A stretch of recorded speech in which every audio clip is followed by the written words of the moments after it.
It was one bad message after another. Have you ever realized that? Have you ever in a happy season and then you hear somebody died? And we Jamaicans say it come in threes. And then all of a sudden you hear something else and it's like a bad cloud just following you. It's just bad news, bad news, bad news after bad news.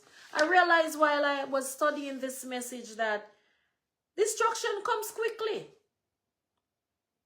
It was one bad news after another.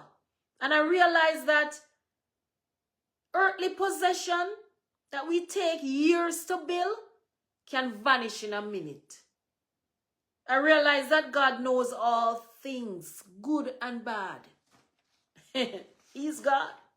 I realize that the accuser has to answer to God. I realize that the accuser patrols the earth, looking and watching everything that's going on. I realize that the accuser cannot touch us or do any harm unless Yahweh allows it. I realize that God is counting on us, the believers, to stand up for him, Yahweh, and do not waver. Stand up for him. I realize that through the devastation in our life, through the pain and the suffering, God wants us to worship him.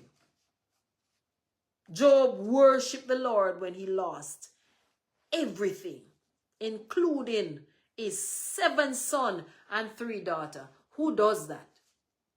We were not too busy a ball, or, we just go home with the casket, or me want to go home because I 7 sons and 3 girls.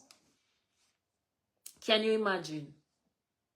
And all you do is worship. Mighty God of Daniel. Can we worship him while being tested? Can we worship him while we're being tested? Or are we too busy with a pity party? Are we too busy crying? Try it. Anytime you're going through, thank you for the likes on the heart, whoever is doing it. Every time you're going through something, try worship him. Try worship him. Can we worship him while being tested? Can we worship God through our troubles? Be careful judging God's test. That's God's test. Look how much disaster. And that was a test. Look how much Job lose. And that was a test. That's why we have to be careful when we speak, when we don't understand. And sometimes we speak against God and don't understand.